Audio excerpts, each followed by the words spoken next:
Let's see if we can.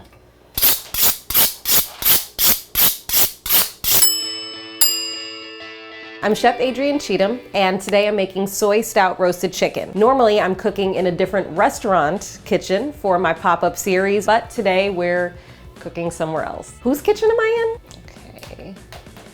Hey, I'm Chester. The 3 things you need to know are that my roommate and I have never cooked a single meal in here. No wonder. We're not sure if the stove works, and everything that you see in the kitchen actually belonged to a past roommate who no longer lives here and didn't want this stuff.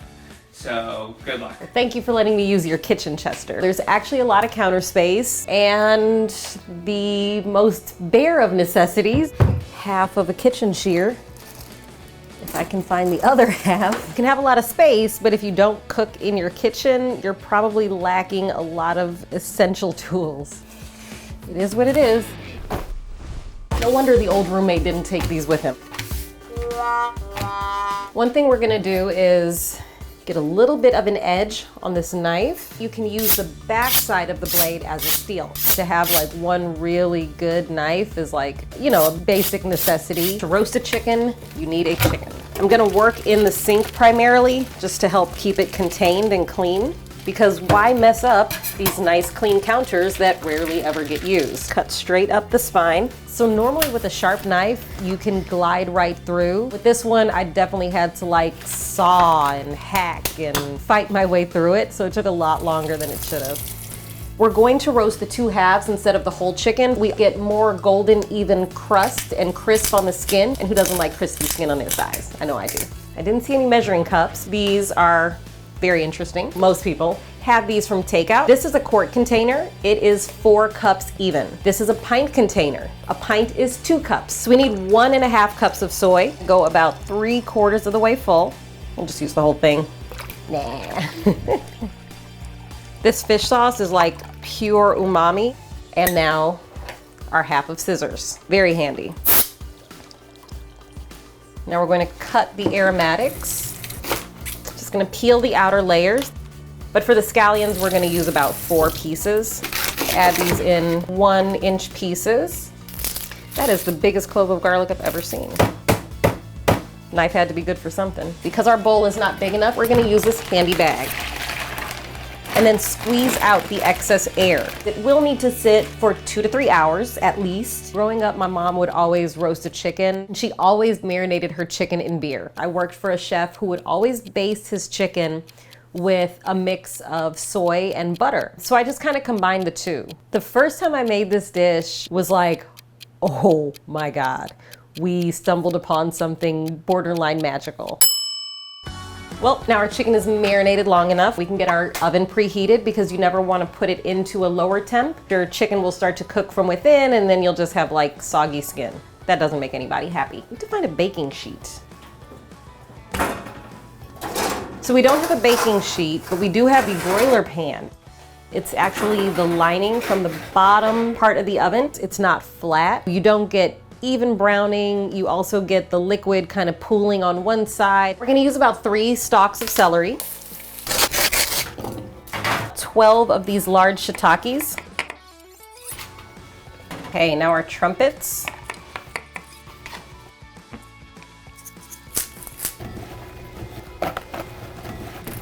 We're gonna go ahead and take our chicken out of the marinade, but we are going to save a couple cups of it.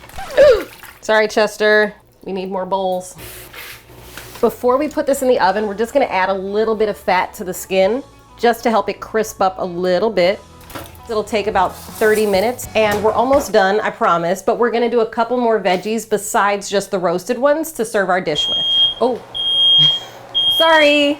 Another thing about cooking in apartments sometimes is you're gonna set off your fire alarm. Have an open window handy. Okay, now we can keep going. So we're going to get our daikon ready. Add some of our marinade, a little under 1 cup. And now we're gonna prep our bok choy. This is Chester's only other pot. Glad he has 2. Add about 2 more cups of our marinade to the pot. Please work. Yes! Let's give our chicken a look, see how it's coming along. Ooh, nice. Baste our chicken on top of the skin. See how the chicken is getting a nice golden brown color. Now our marinade has come up to a boil. We're gonna add about 2 tablespoons of butter. Does Chester have a whisk? Oh no. We're gonna try to make this happen with a fork. I definitely didn't expect to be breaking a sweat doing this today, and let it come back up to a full boil. Okay, our bok choy is getting tender. Go ahead and get everything out. And our chicken is almost ready. Oh, yes. So one way to check without sticking a thermometer into it if you don't have one is to push on the breast. You want to feel some resistance. Now we're gonna let the chicken rest for a few minutes. I don't want to burst that little bubble of love, but it's gonna be delicious. Now this is the true gem, the backbone. This is one of the parts that the cooks eat that never make it to the dining room. My favorite way is peel the skin off.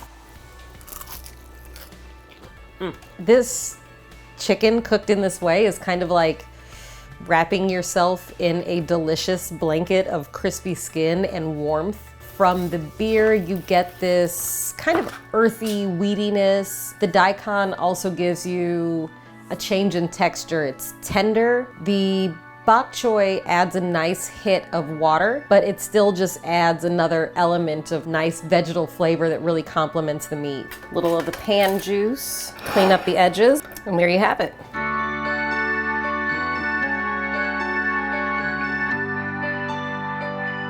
Thanks for letting me use your kitchen. I can't say I would like to cook here again, but this has been a blast. Just one piece of advice, just get a good knife. You don't have to get a whole set, just one good chef's knife will change your world.